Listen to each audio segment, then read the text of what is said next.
धीरजलाल हीराचंद अंबानी का जन्म 1932 में चोरवाड़, गुजरात में एक मॉडेस्ट फैमिली में हुआ था।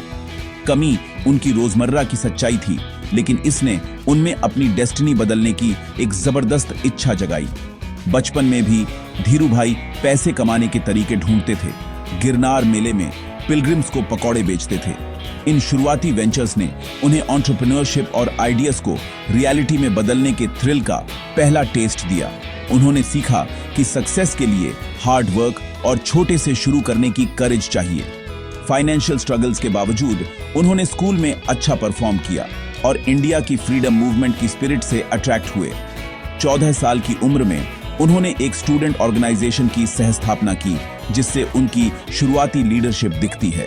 1939 में स्कूल खत्म करने के बाद धीरू भाई जानते थे कि उन्हें बड़े सपने पूरे करने के लिए अपना छोटा शहर छोड़ना होगा। एम्बिशन और करेज के साथ वह अपनी कहानी लिखने निकल पड़े। चोरवाड़ का लड़का एक बड़ी दुनिया में कदम रखने के लिए तैयार था। वह एक अबंडेंस भरी जिंदगी बनाने के लिए दृढ़ थे। उनकी जर्नी बस शुरू हो रही थी। 16 साल की उम्र में धीरू भाई अपने परिवार को सपोर्ट करने के लिए काम की तलाश में अदन, यमन चले गए। उन्होंने ए बेसे एंड कंपनी के लिए एक गैस स्टेशन पर काम शुरू किया, लेकिन क्विकली इंटरनेशनल ट्रेड के गुण सीख लिए। गुड्स और पैसे के फ्लो को ऑब्जर्व करते हुए उन्होंने बिजनेस और अपॉर्चुनिटी के सबक सीखे। एक शार्प आई फॉर डिटेल ने उन्हें एक आर्बिट्राज अपॉर्चुनिटी खोजने में मदद की। यमनी रियाल के सिक्कों को उनकी चांदी की कीमत के लिए पिघलाना। 3 महीने तक उन्होंने अच्छी कमाई की, जब तक अथॉरिटीज ने इंटरवीन नहीं किया। इस बोल्ड मूव ने उन्हें रिस्क, टाइमिंग और हिडन अपॉर्चुनिटीज को सीज करने के बारे में सिखाया। अदन में धीरू भाई का समय उनका रियल वर्ल्ड बिजनेस स्कूल बन गया। उन्होंने डिसाइसिव रूप से एक्ट करना और ऑब्वियस से आगे सोचना सीखा। ये सबक उनके फ्यूचर वेंचर्स को शेप देंगे।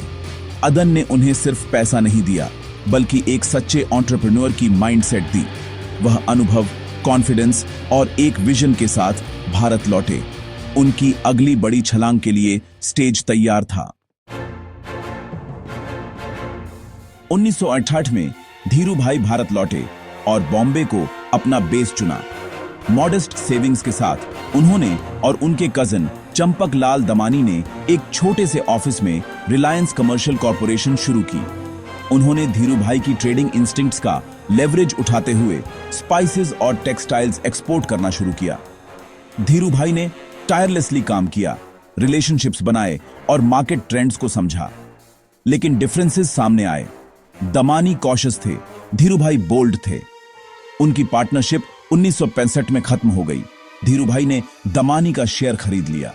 अब फुल कंट्रोल में धीरू भाई अपने एम्बिशियस विजन को पूरा करने के लिए फ्री थे। उन्होंने रिलायंस को सिर्फ ट्रेडिंग से एंटरप्रेन्योरशिप में बदल दिया। एक बिजनेस एम्पायर की फाउंडेशन रखी गई। धीरू भाई अब सिर्फ एक ट्रेडर नहीं थे, वह एक विजनरी एंटरप्रेन्योर थे। रिलायंस का बीज बढ़ने के लिए तैयार था। एक बिजनेस लीडर के रूप में उनकी जर्नी ट्रूली शुरू हो गई थी। अपने कजिन से अलग होने के बाद धीरू भाई ने सिंथेटिक फैब्रिक्स पर अपनी नजरें गड़ा दी, जो एक बूमिंग लेकिन अंडर सप्लाइड मार्केट था। उन्होंने सरकार के आरईपी लाइसेंस सिस्टम में महारत हासिल की। सिंथेटिक यार्न के लिए इंपोर्ट क्वोटास को कंसोलिडेट किया। इन लाइसेंसेस का ट्रेड करके उन्होंने सिग्निफिकेंट प्रॉफिट्स कमाए, लेकिन वह जानते थे कि सिर्फ ट्रेडिंग ही काफी नहीं थी। 1966 में उन्होंने नरोडा, गुजरात में अपनी पहली टेक्सटाइल मिल स्थापित की, जिसमें सिर्फ 4 मशीन्स थीं। उन्होंने विमल ब्रांड लॉन्च किया, जिसका लक्ष्य वर्ल्ड क्लास फैब्रिक को सबके लिए अफोर्डेबल बनाना था। धीरू भाई ने मार्केटिंग में रेवोल्यूशन लाया, एडवर्टाइजिंग में हेविली इन्वेस्ट किया और एक वास्ट डिस्ट्रीब्यूशन नेटवर्क बनाया। ओनली विमल एक हाउसहोल्ड नेम बन गया, जो क्वालिटी और एस्पिरेशन का सिंबल था। 1970 में तक रिलायंस भारत का सबसे बड़ा टेक्सटाइल प्रोड्यूसर था। धीरू भाई ने रिलायंस को एक ट्रेडिंग हाउस से एक मैन्युफैक्चरिंग पावर हाउस में बदल दिया था। ब्रांडिंग और स्केल पर उनके फोकस ने नए इंडस्ट्री स्टैंडर्ड सेट किए। विमल ब्रांड भारतीय जीवन में बुना गया। रिलायंस अब एक ऐसी फोर्स थी जिसे हल्के में नहीं लिया जा सकता था। 1970 के दशक के मध्य तक रिलायंस को एक्सपैंड करने के लिए कैपिटल की जरूरत थी, लेकिन बैंक्स रिलक्टेंट थे। धीरूभाई ने पब्लिक की ओर रुख किया और 1977 में रिलायंस का आईपीओ लॉन्च किया। आईपीओ 7 गुना ओवर सब्सक्राइब्ड हुआ, एक रिसाउंडिंग सक्सेस। रिलायंस के शेयर्स सोरिंग हुए, इन्वेस्टर्स की वेल्थ मल्टीप्लाई हुई। धीरूभाई ने शेयर होल्डर्स को परिवार की तरह ट्रीट किया। स्टेडियम्स में मैसिव एजीएम्स आयोजित किए। 1982 में फ्रेंड्स ऑफ रिलायंस ने बेयर्स को हराया। उन्होंने स्टॉक मार्केट को मैसेस के लिए एक्सेसिबल बनाया। रिलायंस शेयर्ड प्रॉस्पेरिटी का सिंबल बन गया। धीरूभाई ने गेम के रूल्स बदल दिए। धीरूभाई के मीटियोरिक राइज से फियर्स राइवलरीज पैदा हुई, खासकर भारत के लाइसेंस राज एरा के दौरान। उन पर रिलायंस के पक्ष में पॉलिसीज को शेप करने के लिए इन्फ्लुएंस का उपयोग करने का आरोप लगा, जिससे कंट्रोवर्सी हुई। उनकी सबसे फेमस राइवलरी बॉम्बे डाइंग के नुस्ली वाडिया के साथ थी, एक युद्ध जो बिजनेस, गवर्नमेंट और मीडिया में लड़ा गया। लाइसेंसेस में देरी हुई, मशीनरी अटकी और राइवलरी एक पब्लिक स्पेक्टिकल बन गई।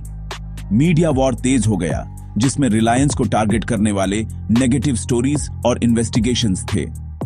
जर्नलिस्ट एस गुरुमूर्ति के एक्सपोजेस से गवर्नमेंट इंक्वायरीज और सीबीआई इन्वेस्टिगेशन हुई। बढ़ते प्रेशर के बावजूद धीरूभाई फर्म रहे, कॉन्फिडेंस के साथ अपनी कंपनी का बचाव किया।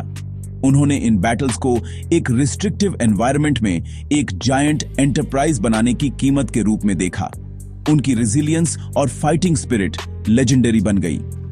धीरूभाई का मानना था कि उनका मिशन उनके अग्रेसिव टैक्टिक्स को जस्टिफाई करता है। कंट्रोवर्सीज ने केवल उनकी सरवाइव और थ्राइव करने की एबिलिटी को हाईलाइट किया। उन्होंने साबित किया कि वह सिर्फ एक बिल्डर नहीं थे, बल्कि एक वॉरियर थे। धीरूभाई का रिलायंस के लिए विजन टोटल इंटीग्रेशन था, क्रूड ऑयल से फिनिश्ड टेक्सटाइल्स तक। 1982 में रिलायंस ने पतलगांगा में अपना पहला पॉलिएस्टर प्लांट बनाया, जिसका एलईडी युवा मुकेश अंबानी ने किया।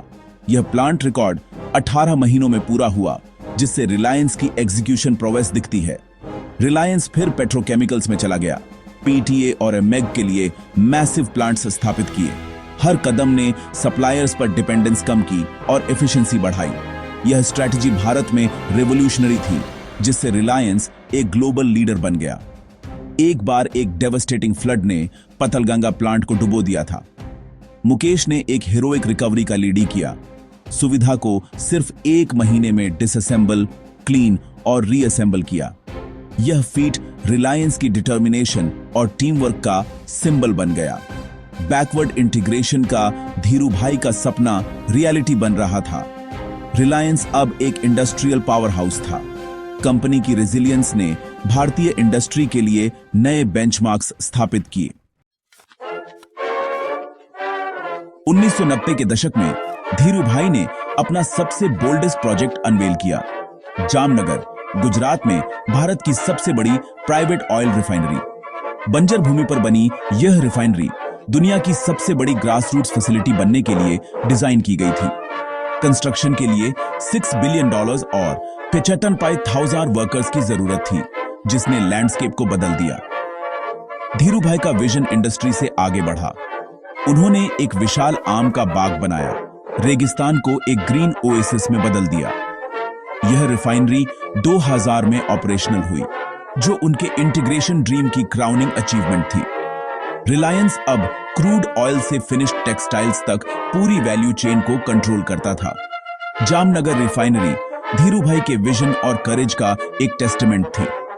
उन्होंने भारत के लिए एक ग्लोबल स्केल एनर्जी कंपनी बनाई थी। इस प्रोजेक्ट ने भारतीय इंडस्ट्री के लिए क्या संभव था, इसे रीडिफाइन किया। जामनगर उनकी सबसे बड़ी लेगेसी बन गया। यह एक नए कॉन्फिडेंट इंडस्ट्रियलाइज्ड भारत का प्रतीक था।